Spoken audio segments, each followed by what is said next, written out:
Bienvenidos, bienvenidas a este encuentro. Es un honor, es un placer realmente poder comenzar este libro. ¿Por qué hacemos lo que hacemos? Es un libro que tiene una connotación muy acogida para conocer nuestro inconsciente, para zambullirnos y saber qué pasa desde la vista de la psicología evolutiva, cómo ha ido transitando este, este proceso de evolución de nuestro consciente y nuestro inconsciente, los análisis, los estudios, un poco de historia de cómo se ha visto a lo largo del tiempo el inconsciente y el consciente.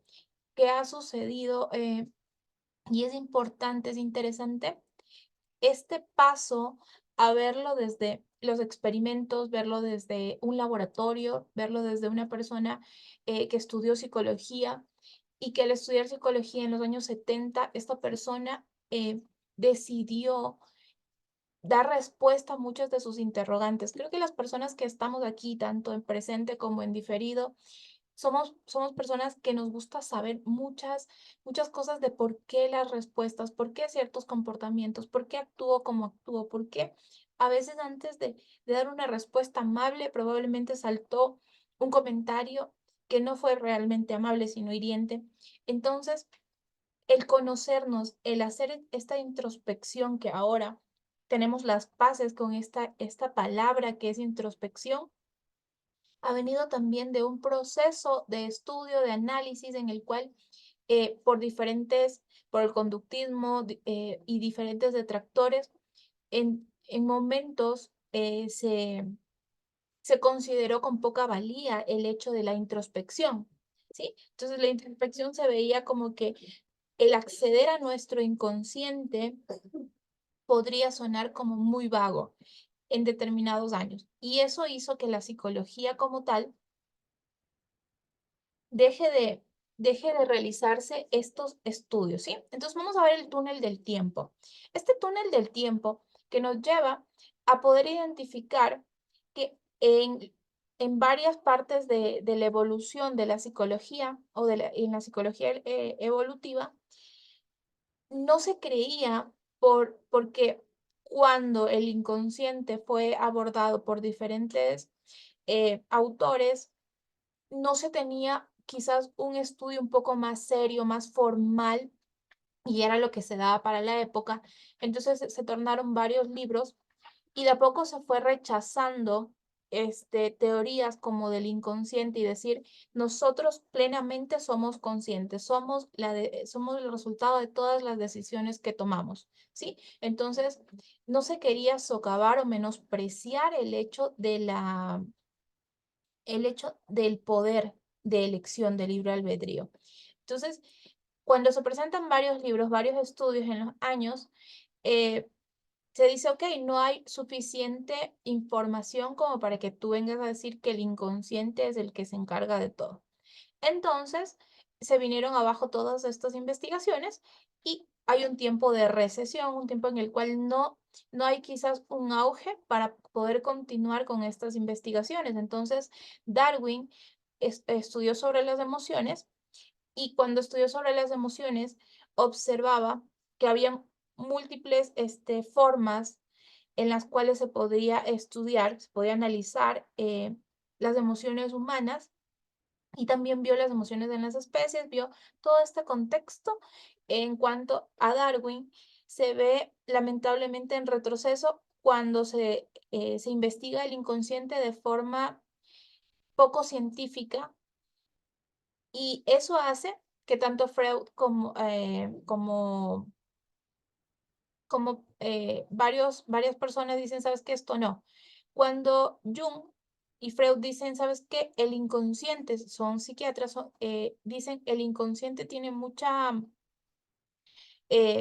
relación y lo hacen este estudio en personas que tenían problemas mentales, lamentablemente, ese sesgo de que el inconsciente dice que todos, primero Freud dijo que todos tenemos un inconsciente, pero se le dio una connotación al inconsciente, una connotación negativa. ¿Qué quiere decir? Que todo lo consciente es todo lo bueno, todo lo noble, y de que todo lo inconsciente es aquello que nosotros reaccionamos mal, decimos las cosas eh, lastimando. Entonces, supuestamente nosotros tenemos todo lo malo en el inconsciente y toda la bondad, la nobleza en el consciente.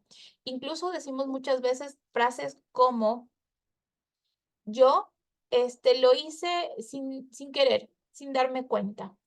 Entonces nos dice que es como que le echamos la culpa a nuestro inconsciente, todo lo malo que podemos hacer y nuestro lado consciente a toda la virtud. Y claro, es entendible puesto que nosotros nos dijeron que nosotros, la parte consciente es la parte evolutiva, la parte que ha evolucionado y que nos diferencia del resto de especies. Entonces, si la parte consciente es la parte que nos diferencia, que nos hace humanos, que nos hace en teoría superiores que las otras especies, entonces eso es bueno. Y de manera,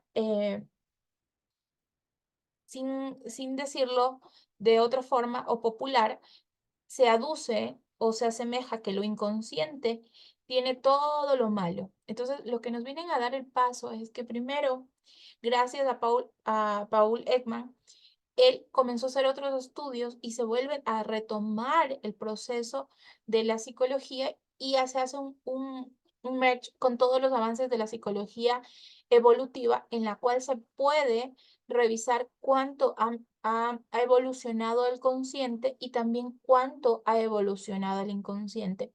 Y dicho de paso, alguien mencionaba que sería imposible aprender cosas nuevas si fuéramos conscientes de absolutamente todo, del músculo que se mueve para levantar un vaso, de quizás de cómo va nuestro flujo sanguíneo, de todas de nuestra parte inconsciente, ¿cierto? Entonces, no podríamos, estaríamos abrumados si toda la parte, si nuestro cerebro consciente, si nuestra parte consciente se encargara de todas estas cosas que realiza el inconsciente, que se van. Entonces, bajo este esquema, nosotros comenzamos a quizás por manera social enterarnos de que el consciente y el inconsciente nuevamente están siendo estudiados y al estudiarse, al hacer las paces con este consciente e inconsciente, también se habla de la introspección, que también se había considerado como algo que realmente no procedía porque, ¿qué sucede con la introspección? A veces la mayoría de veces acceder a nuestro inconsciente, a nuestra mente, a nuestro pasado oculto, genera bastante confusión y el proceso de introspección puede dar resultados muy ambiguos. Entonces, cuando estos procesos de introspección fueron analizados y dicho de paso, Diana tiene una respuesta y Gis tiene otra respuesta para este proceso de introspección, eh, como que no daba la valía. Pero ahora nosotros estamos socializados mucho con este término, incluso popularmente nos dicen es que revísate, haz un proceso de introspección, chequéate adentro, ¿qué hay, no? Entonces, lo que pasa es que al chequearnos adentro depende de nuestra capacidad de conocer cierta parte inconsciente o la verdad es que el no conocer nos hace que quizás nuestra introspección sea más leve, ¿cierto? Entonces, miren cómo este paso al pasado oculto nos permite quizás observar por qué reacciono como reacciono, ¿sí? Entonces, nos dice algo que el pasado siempre está. El pasado siempre está presente, nos dice el autor. Y claro, el pasado siempre está presente. ¿Por qué? El pasado siempre está presente porque nosotros evolucionamos y muchas de nuestras respuestas, me gusta esto de que quizás las pesadillas de niño son el rezago de la evolución de nuestra especie, ¿sí? Entonces, qué interesante que, por ejemplo, nosotros, a veces los niños tienen ciertas pesadillas, pero estos miedos que recurren en la infancia tienen mucho que ver con cómo evolucionamos. Probablemente ahorita nosotros no estamos evolutivamente peleándonos con gente con lanzas, ah, o quizás no estamos a diario viendo cómo nuestras crías se pueden quedar y pueden ser comidas por alguna especie, pero nosotros tenemos ciertos miedos evolutivos que también se recuerdan en la infancia, como el abandono. Recordemos que el abandono, si es que una especie era abandonada por su tribu, por su manada, muy probablemente moría, ¿cierto? Entonces, todos estos miedos que aparecen muchas veces en la infancia también son un rezago de los miedos evolutivos como especie.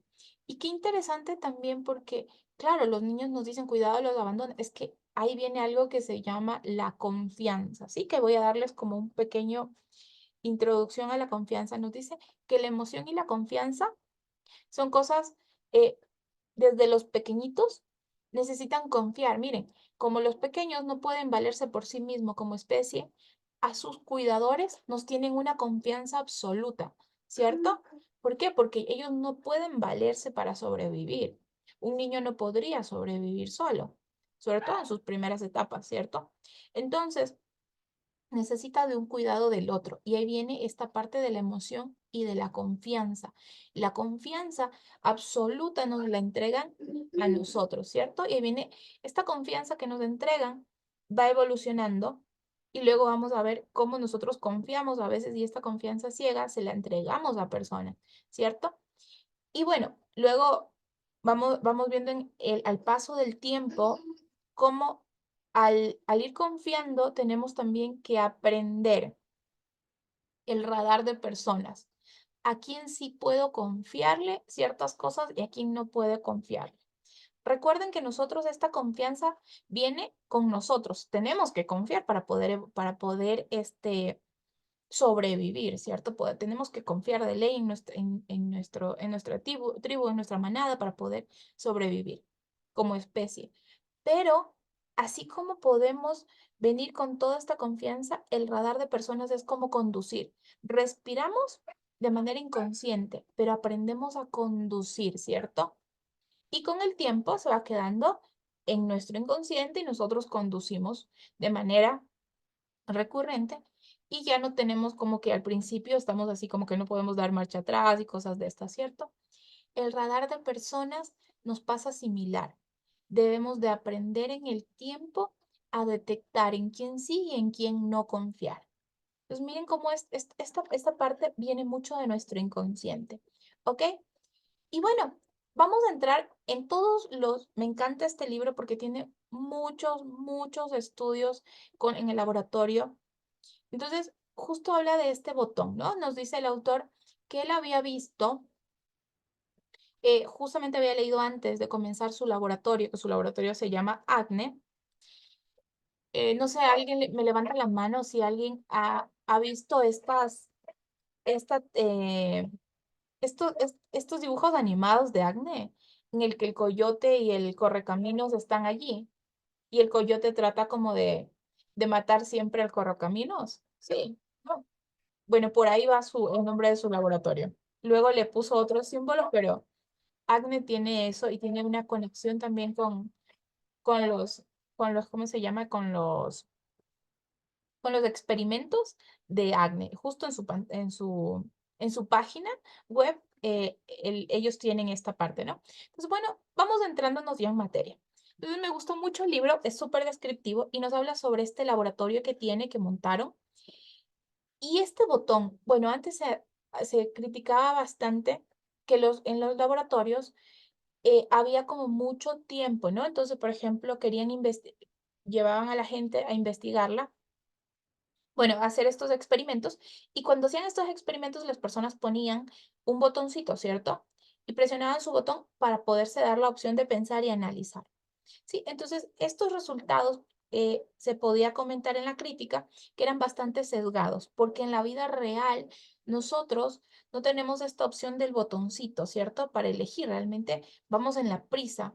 Y sobre todo en las ciudades grandes, nosotros muchas veces vamos con muchas cosas a la vez, muchos estímulos, y es difícil tener un botón para reaccionar, para responder, ¿cierto? Y en cambio en el laboratorio sí, en el cual no hay toda esta prisa, no hay todo este contexto y este poder decir que hay una falla entre lo que el laboratorio, la muestra, nos dice versus lo que en la realidad pasa, estaba siendo criticada y el autor nos dice, yo me quedé con esto. Entonces, cuando monté mi laboratorio, tratamos de que sean lo más fehacientes, lo más cercanas a la realidad. ¿Por qué? Porque cuando tú vas a un experimento en el cual, y él nos dice su caso, cuando tú vas a un experimento en el cual sabes que un profesional de la salud mental está checándote, te da de no querer relacionarte de una manera normal o natural. Entonces, idearon formas en las cuales las personas que iban al experimento no se sientan o no sepan en qué momento realmente se hace la investigación, ¿sí? Entonces, que la parte inconsciente de estas personas sea la que les ayude a acceder a las respuestas que necesitaban. Y eso me gusta mucho porque hace como que sean más humanas. Hay un término, pero yo lo pondría así, más humanas las respuestas que se nos dan, o sea, que sean más reales, ¿sí?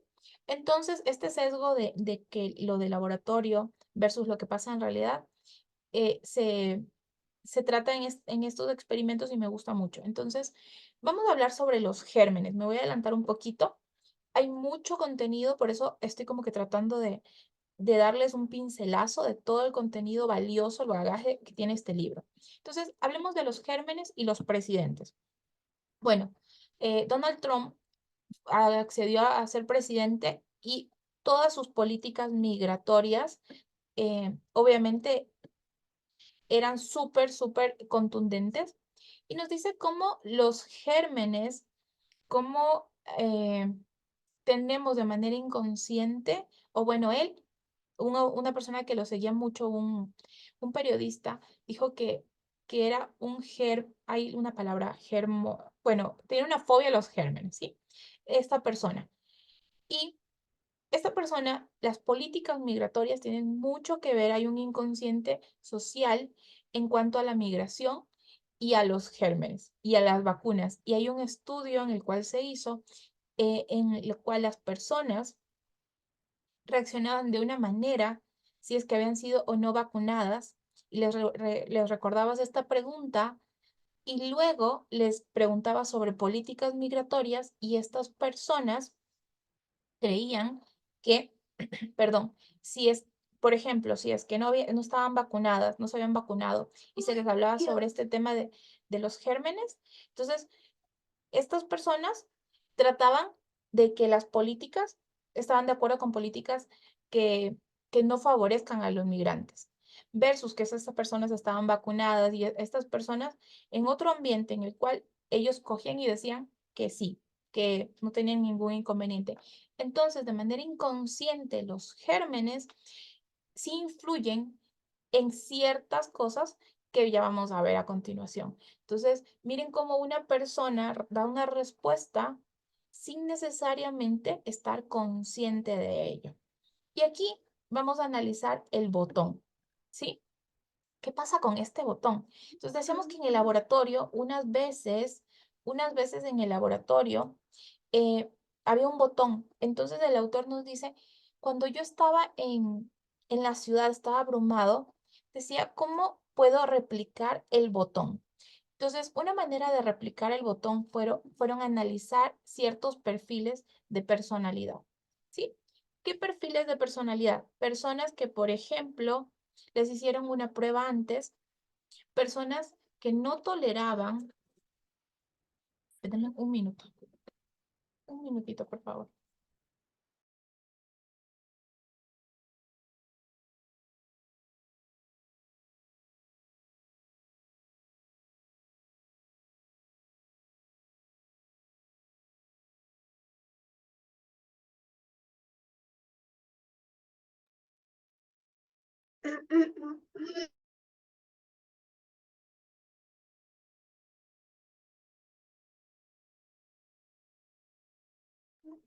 Ya, entonces cuando cogimos esta parte del botón, dice, se quedó pensando, ¿cómo podemos de la vida real tener un botón? ¿Cómo podemos responder como respondemos?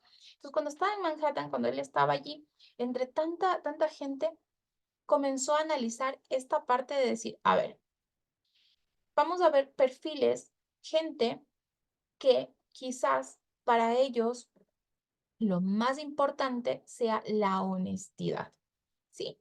Estas personas respondieron en unos test previos la honestidad, ¿cierto? Entonces les dieron un caso en el laboratorio en el cual puedan estudiar a personas vamos a decir Greg, que hacía 20 cosas que no eran honestas y 15 cosas que eran honestas. Entonces, en este perfil versus que otras personas, por ejemplo, vamos a decir que en la escala de valores, para Elena es más importante quizás la puntualidad que la honestidad.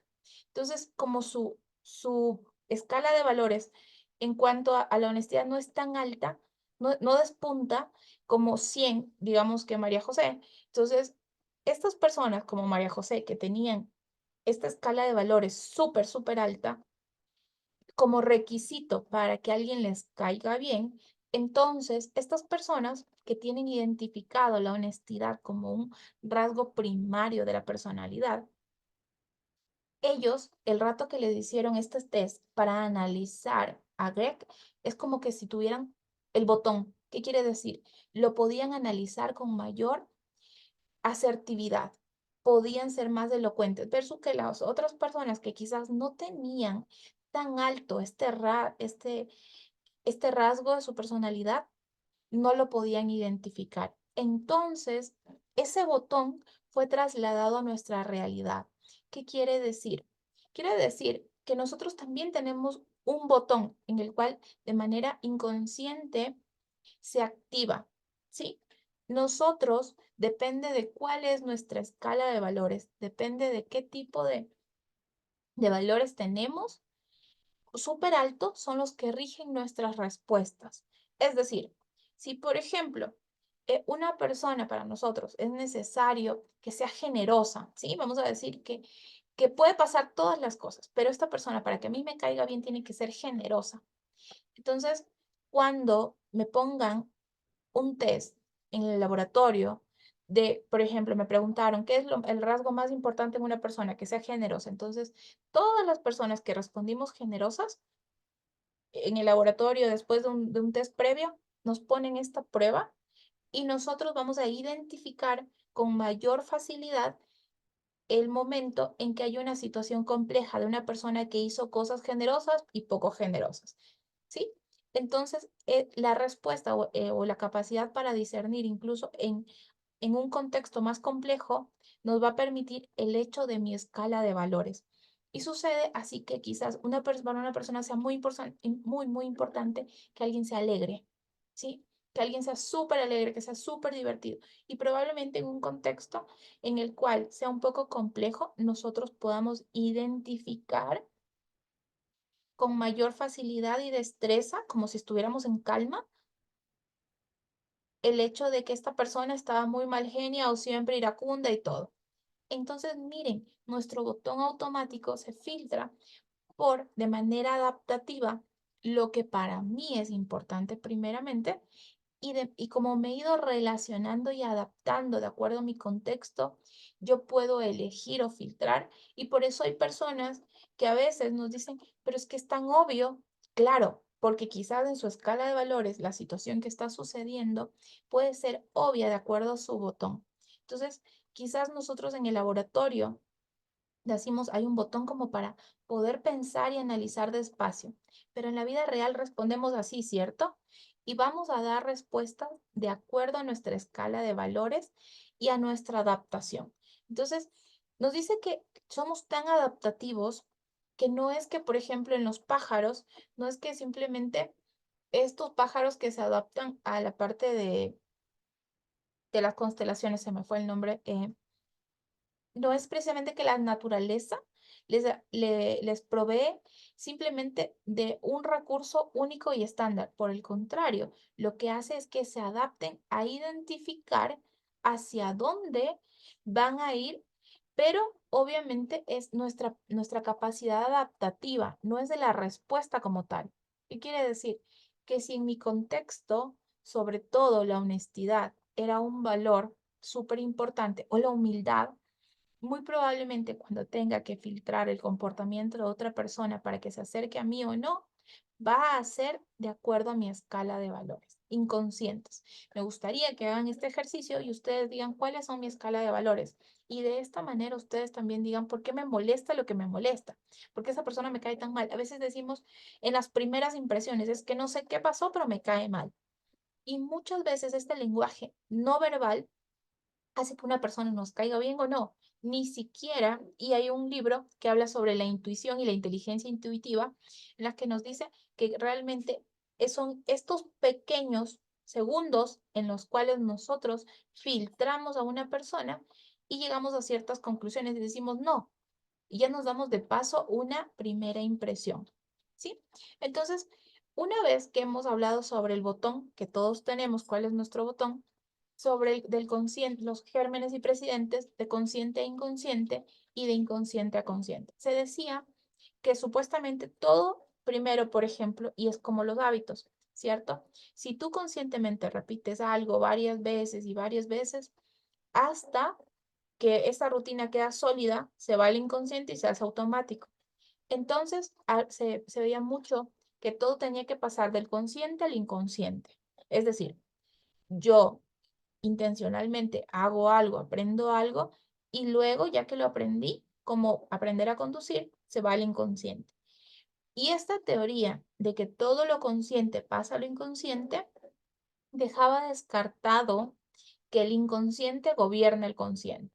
Sí, es decir, solamente yo cuando aprendo algo conscientemente y lo repito muchas veces, se va a mi inconsciente. Entonces, habían personas en las cuales estaban de acuerdo solo con esta postura. Pero hay otra postura en la que nos dice que inconscientemente respondemos de acuerdo a ciertas condiciones y luego nosotros analizamos que quizás esa respuesta no era la ideal o quizás no queríamos hacer esto o varias maneras conscientes, ¿cierto? Entonces, ¿qué sucede?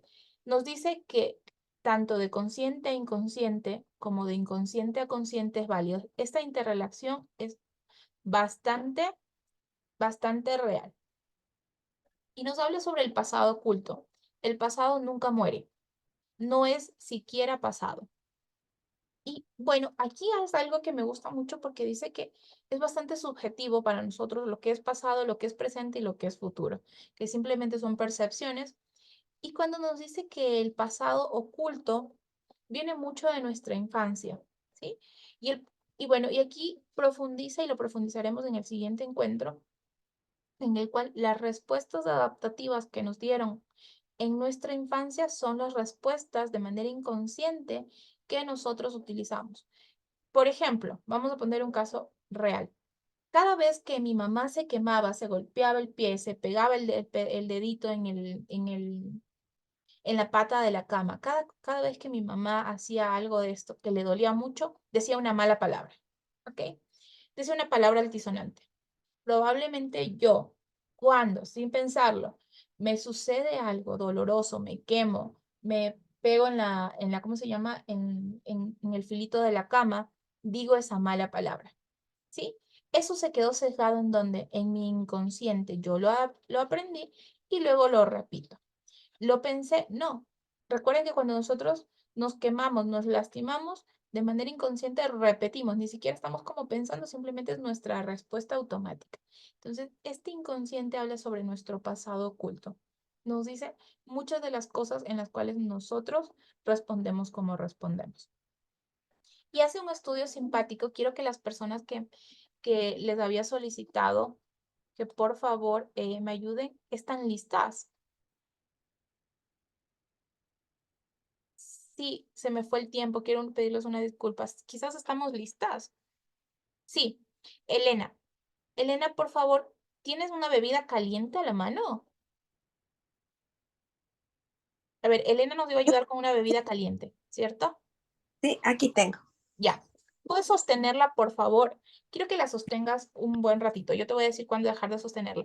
Por favor, la persona que me había dicho, eh, Tamara.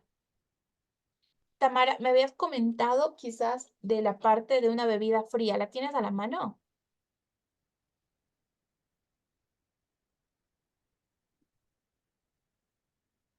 Sí, sí la tienes. Bueno, vamos a tenerla sostenida un rato, ¿sí? Entonces, quiero que la mantengan sostenida. Yo les voy a hacer una pregunta a cada una respectivamente, pero no dejen de sostener a la bebida que tienen en sus manos, caliente y fría, respectivamente. Ténganla sostenida. Yo ya les voy a decir cuándo dejar de sostenerla, ¿sí? Y mientras la tienen sostenida, les voy a preguntar algo.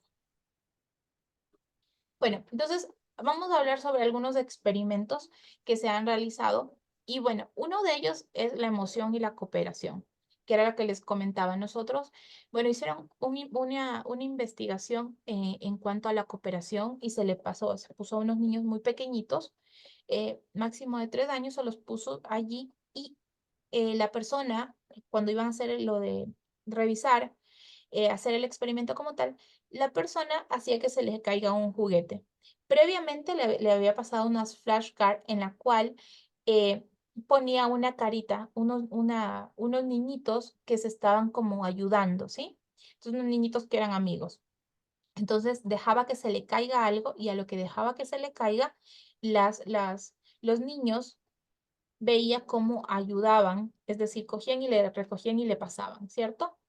Entonces, nos dice que la cooperación viene mucho, y bueno, eso también se ha estudiado en la parte de la psicología infantil, la cooperación viene como respuesta del vínculo, ¿sí? Entonces nos dice en el laboratorio que cuando se les recordaba a estos niños el hecho de la amistad, de un vínculo, de un lazo, al ver eso, la mayoría respondían ayudándole a que recojan ayudándole a pasar lo que se le cayó a la persona del experimento, ¿sí?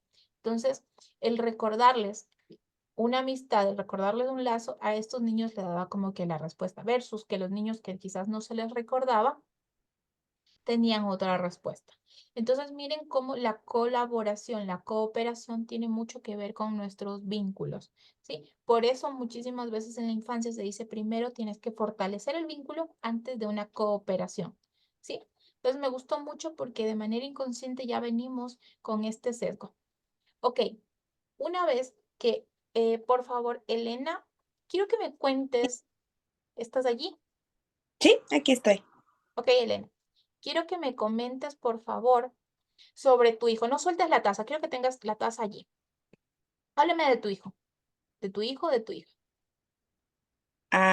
Mi hija es una niña muy sentimental, inteligente, se deja llevar mucho por la música, eh, es muy analítica para la edad que tiene.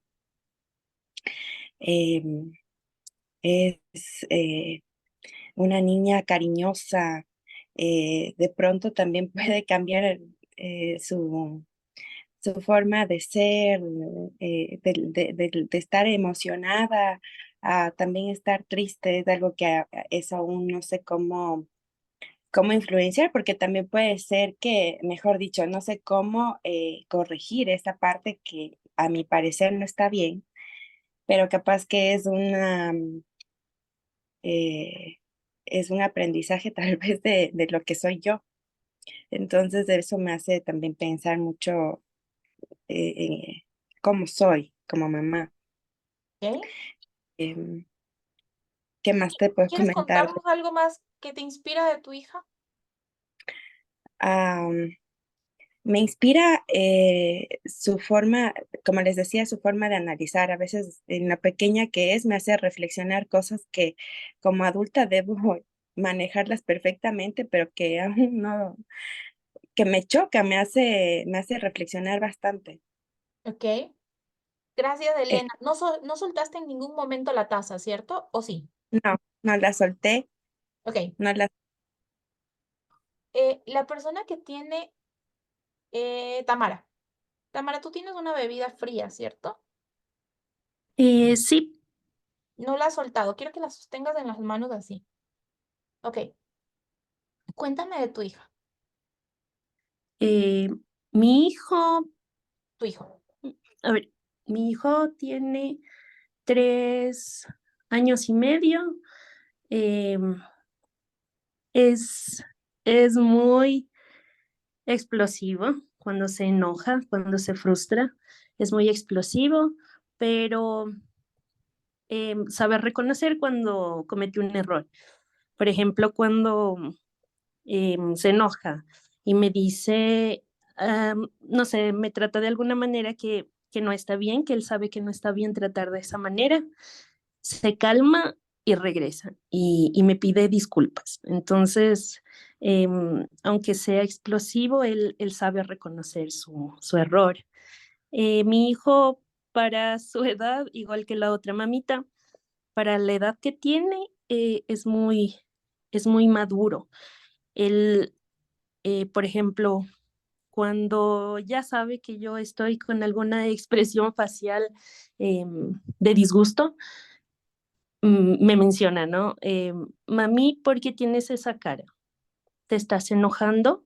Respira, mami, respira. Entonces, de cierto modo me doy cuenta que estoy haciendo bien el trabajo.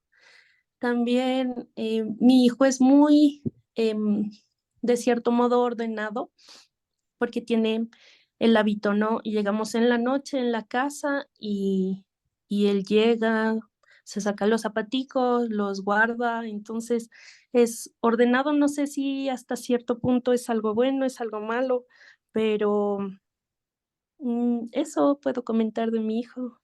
Ok. Tenemos la bebida fría en la mano, ¿cierto? Sí. Ya, ok, gracias. Luego quiero que ustedes saquen sus propias conclusiones. Bueno, entonces, una vez que hemos hecho este experimento, se dice, de acuerdo a Dante, bueno, Dante fue una persona que la metieron en la cárcel y pasó bastante tiempo y ahí es donde sacó la Divina Comedia que la mayoría de personas quizás han escuchado o han leído. Y bueno, dentro de allí, él nos dice, bastante turbio, bastante terrible, cómo el infierno está siendo es para los pecadores. Y bueno, y va poniendo como ciertas fases dependiendo de la gravedad del asunto. Entonces nos habla del infierno y nos dice que en el peor de los casos, en el Seol, en donde ya están los más terribles, quizás ya los que traicionaron a Jesús y todo, y dependiendo, ¿no? Entonces, de acuerdo a a su historia, a su relato, nos dice que justo en el final de todo esto, el infierno de él no es precisamente el infierno caliente, sino el infierno frío. El infierno de él es un infierno congelado, lleno de frío. Para él el infierno no es un infierno caliente como se nos ha acostumbrado, sino un infierno completamente frío y helado. Y bueno, y dentro de los estudios se ha ido o hay una conexión con las fases en las cuales nuestro cerebro se activa. Y se dice muchas veces, no sé si han escuchado, es que él es tan frío, ¿sí? O la relación o el vínculo, se quejan, es que él es como seco, frío, distante. ¿Les hace sentido? ¿Lo han escuchado quizás?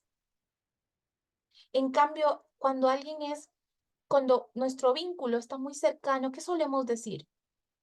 O cuando estamos muy tristes, ¿qué se nos asemeja? Una sopita caliente, un cafecito. De manera inconsciente sentimos como este abrigo cuando nos sentimos bien en un cuidado, ¿cierto? No sé si asocian o si han escuchado que de manera inconsciente la gente asocia lo calientito a abrigarse, ¿sí? A sentirse querido, sentirse cuidado. Y cuando alguien no está sintiéndose cuidado, no está sintiéndose querido, nos dice, se siente frío, se siente distante. Muchas veces decimos, es que mi pareja es fría, es distante, no le importa. Sentimos como que ese, ese vínculo lo describimos como caliente o como frío. Entonces nos dice el inconsciente que cuando en nuestro cerebro hablamos de nuestra familia, hablamos de gente con la que nos llevamos bien, con la que nos sentimos queridos, se activa como si estuviéramos cogiendo algo calientito. Sí, se activa nuestra parte del cerebro en la cual cuando nosotros topamos algo caliente. Y que por el contrario, cuando hablamos de relaciones en las cuales no nos sentimos a gusto, no nos sentimos cómodos, se activa nuestra parte en la cual como si estuviéramos cogiendo una bebida fría. ¿Sí?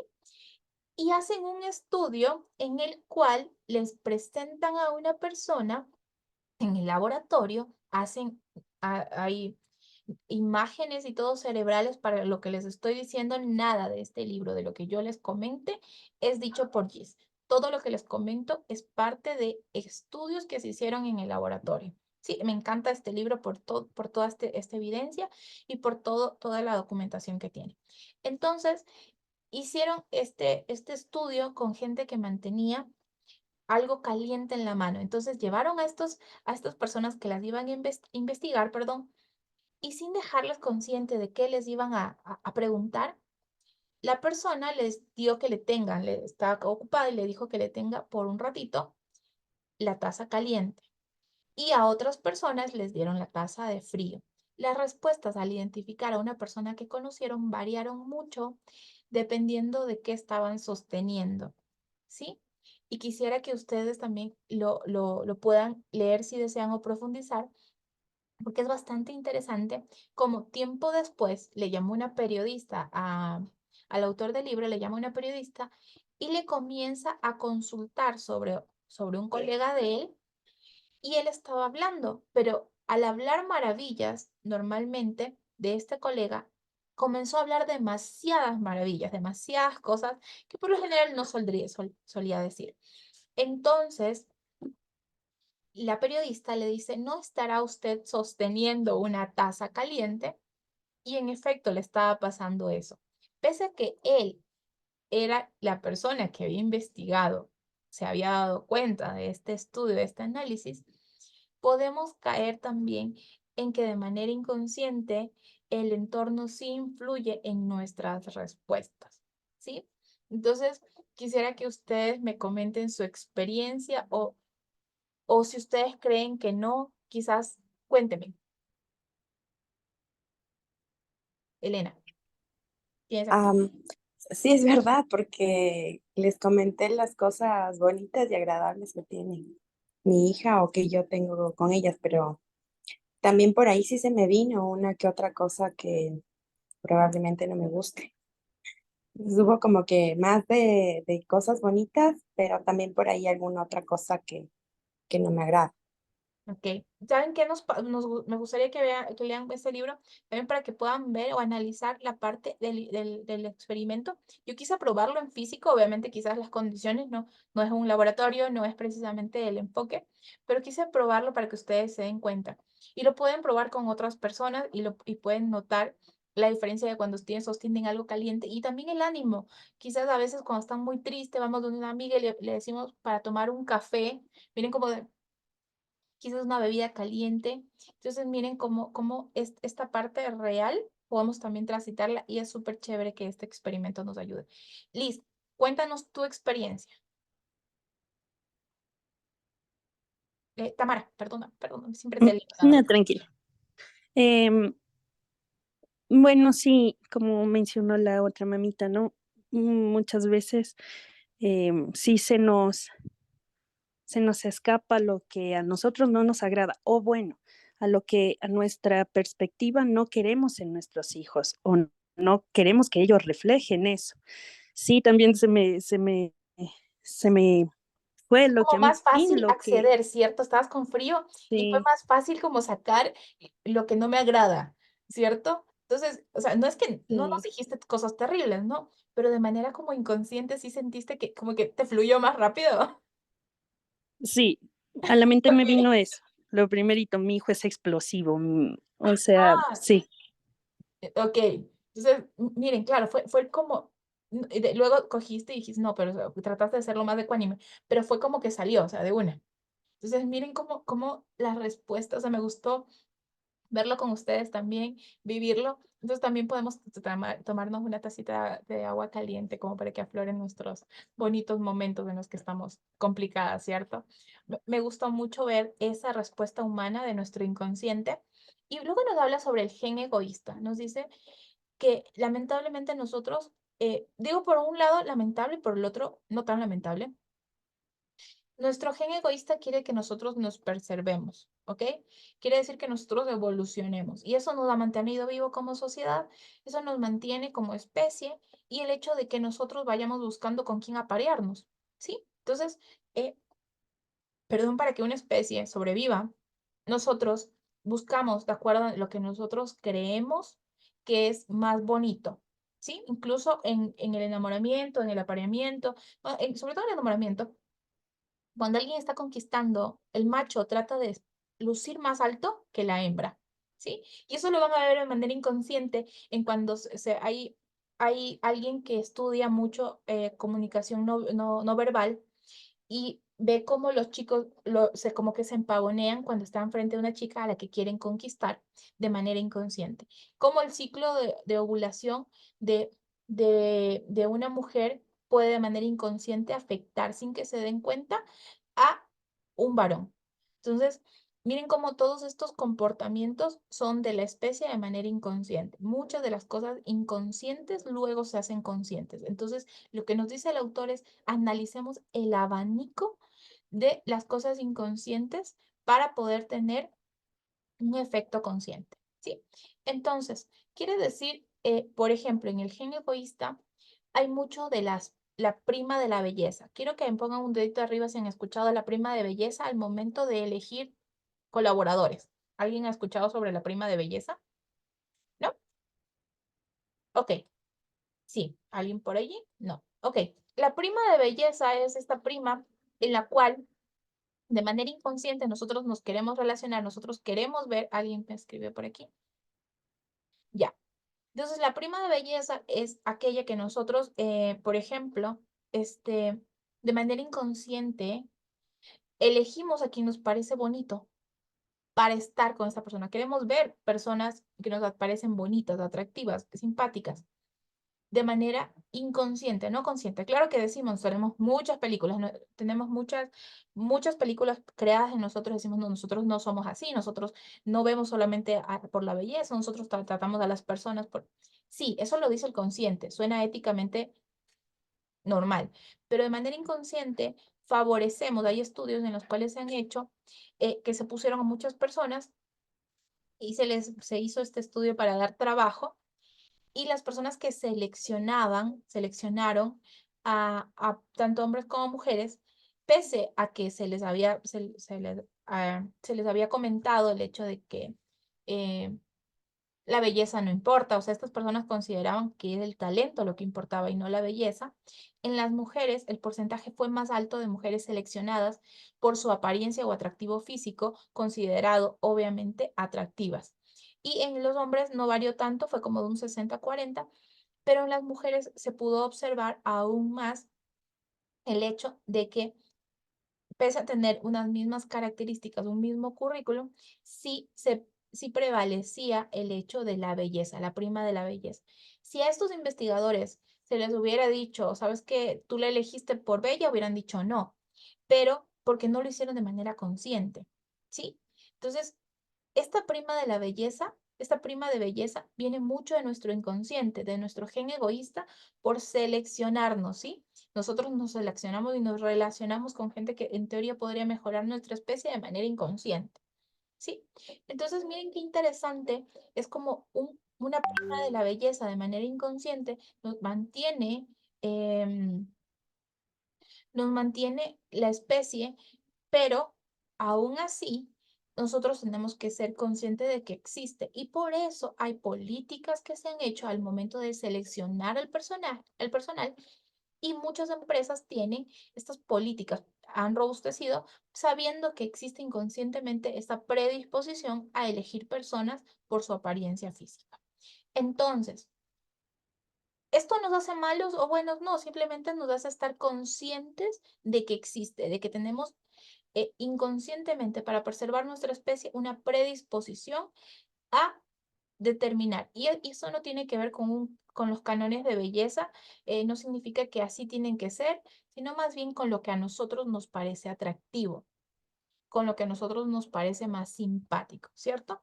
Bueno, entonces, yendo a esto, por eso en España y en algunos países, incluso se les permite que no pongan una hoja, que no pongan una foto en su currículum, ¿sí? Entonces, si es que esa persona quizás no se siente cómoda, no debe de poner una foto en su currículum, en su hoja de vida, y de esta manera se puede, ¿cómo se llama? Elegir a las personas sin precisamente vernos influenciados por la prima de belleza. ¿Les hace sentido? Me ponen un corazoncito. ¿Ok? Requiere un montaje. Bueno, esta parte de que requiere un montaje es la que les acabé de mencionar, que era el tema de el experimento referente a las zonas calientes y a la taza caliente y a la taza fría, ¿sí? Entonces miren cómo nosotros podemos dar una respuesta a alguien que nos caiga bien o no nos caiga tan bien, también con la habilidad que tenemos. Cuéntame, Dianita, algo me ibas a decir. Creo que Ángela quiere entrar y no le dejas. Ah, y no la No veo, le puedes ver. No sé. no la veo. Ah, ¿Cómo la sí, dejo porque mandó entrar? un mensaje. No sé si le puedes escribir porfis, porque no me aparece. Voy a poner aquí otra vez, aunque yo ya quité, solo denme un minuto. Bueno, No tengo para salas de espera. Les voy a activar todo porque justamente no tengo para ninguna persona en sala de espera, quizás. No me di cuenta. Ahí, porfis, dile que vuelva a intentar. Listo. Entonces, miren cómo estos experimentos del inconsciente, el poder estar allí. Este primado, ¿qué es el tema del primado? Bueno, en Estados Unidos, por ejemplo, se hizo un estudio de las personas que son, de acuerdo a su política, porque también hay psicología política, entonces, cómo respondían. Y se decía que los conservadores, que son los republicanos, los conservadores y los no conservadores, se podría decir, se veían, es mucho más fácil que un conservador tenga un conservador, un republicano, tenga un entorno en el cual a ver, estos términos no son muy comunes para mí, así que voy a aclararme, denme un minuto. Ya, los demócratas y los republicanos, creo que ahí sí lo estoy diciendo bien. Ya, los demócratas pueden ser condicionados, por ejemplo, si les dicen que va a pasar algo terrible, pueden volverse más conservadores, ¿sí? Es decir, un demócrata podría convertirse en un republicano, en tener ideas republicanas. Sí, es más sencillo. ¿Por qué? Porque quizás hay un miedo social, entonces dicen, no, es que cuidado porque quizás nos va a ir muy mal, es la delincuencia, no sé, etcétera, cosas, y podrían decir que no. Pero un conservador, un republicano, es más difícil que se cambie a demócrata. ¿Por qué? Porque esta persona, su rigidez mental le impide, por muchas cosas, por mucho contexto, ser demócrata. Sí, y muchas de estas cosas vienen de qué? De lo que se metió en su cabeza, en su idea, como por ejemplo el hecho de que si es que la ropa, se hicieron varios experimentos, si la ropa que usaban, o sea, por ejemplo, una persona, si es que le decían, de acuerdo a sus valores, si es que debían de tener código de vestimenta, es decir, que no sean ropa muy corta, una persona eh, de Estados Unidos muy probablemente va a decir que sí, que se tenga un código de vestimenta, pero se analizó a personas que eran asiáticos y estadounidenses, o sea, que eran de dos culturas, y se pudo observar que su grado se podría decir, de ser un poco conservador era menor. Entonces dijeron que no era necesario tener un código de vestimenta. Entonces miren cómo los estudios tienen mucho que ver con la respuesta que se dio previa. Es decir, se les apeló a que pongan sus series favoritas estadounidenses y todo esto para evocar a su parte estadounidense versus que en los otros se habló de la parte asiática y se les preguntó sus películas asiáticas más favoritas y todo. Y luego se cogió después de que ya se ha evocado, es decir, hay un, hay un momento previo al estudio y este momento previo es el que sí hay una influencia en el resultado. Sí, así como la taza de café y la taza caliente con algo caliente y la taza con algo frío, igual se hizo este estudio y también se les predispone, ¿no? Entonces, las respuestas variaron. Cuando recordaron algo de todo el contenido asiático que se les solicitó, fueron más flexibles al no tener un código de vestimenta versus que cuando se recordó toda la parte de Estados Unidos, las personas fueron diciendo que sí se requería un código de vestimenta. Entonces, en cuanto a la parte de Estados Unidos, se hace un análisis y se ve cómo los protestantes influyeron y muchos de los valores o las normas, por ejemplo, en cuanto al tema del matrimonio o políticas sobre, no recuerdo cómo es el término completo, pero políticas respecto a personas que son lesbianas, LGTBI, un montón de estos términos sexuales, tienen mucho que ver, depende si eres conservador o si eres demócrata.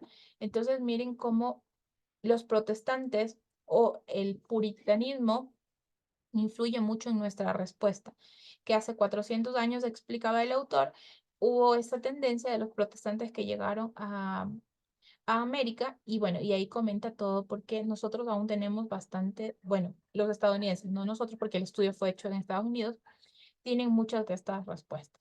Entonces, socialmente nosotros tenemos ciertas respuestas y el primado viene también de dónde nosotros nos desarrollamos.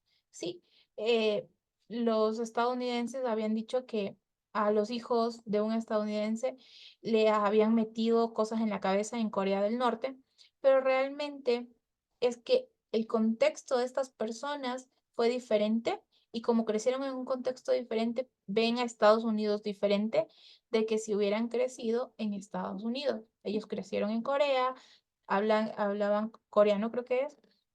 Entonces, estas personas creían que Estados Unidos era un país absolutista versus que los que viven en Estados Unidos no piensan de esa manera. Entonces, tiene mucho que ver el primado, desde donde yo, cuál es mi cultura, cuál es mi entorno para dar mi respuesta, ¿sí? Entonces, yo viviendo en América Latina, probablemente, ahí viene algo.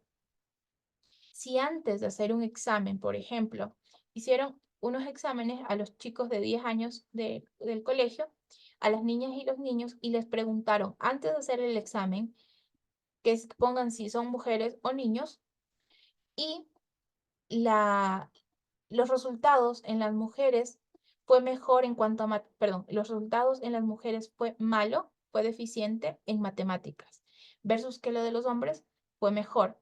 ¿Por qué? Porque hay un concepto erróneo, un neuromito de que las mujeres son menos buenas en matemáticas que los hombres.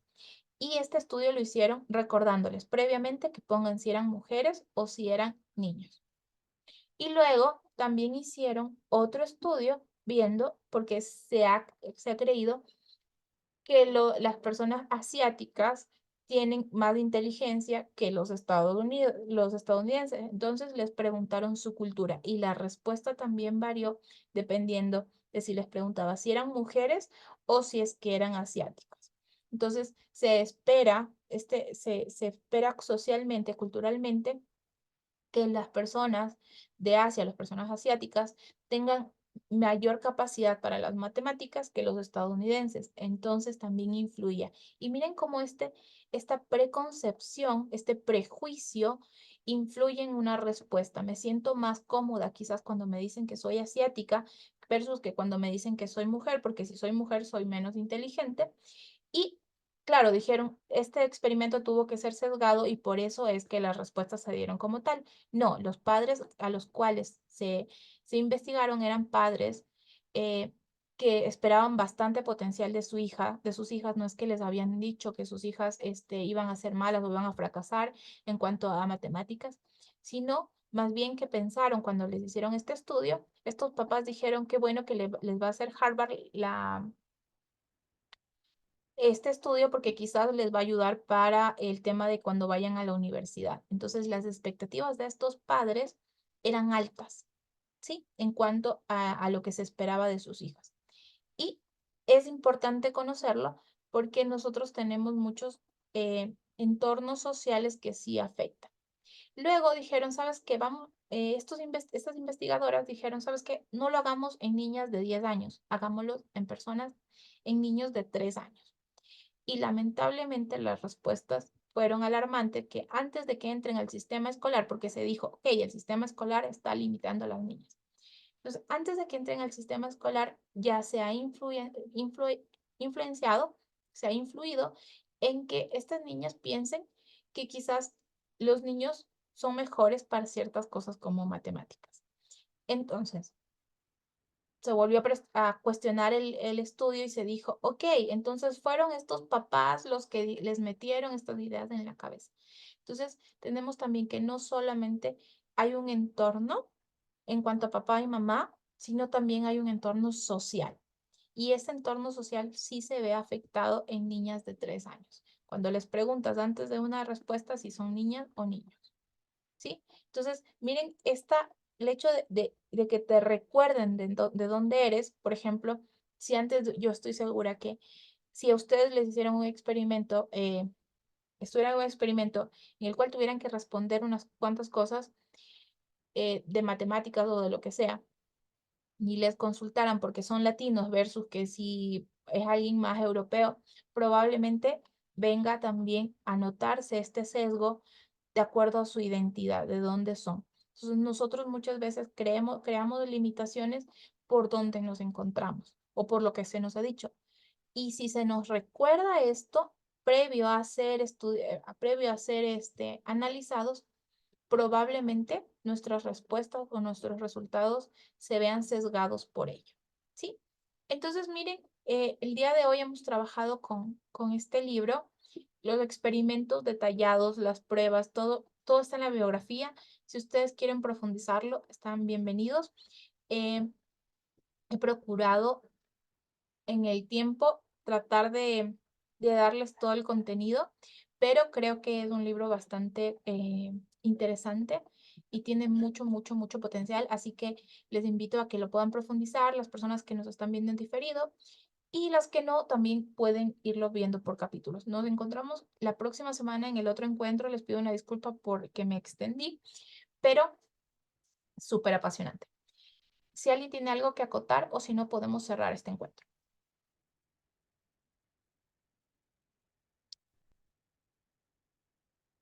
Ok, entonces, por favor, les solicito que activen sus cámaras y dejamos de grabar. Ok, a la cuenta de 1, a la cuenta de 2 y a la cuenta de 3.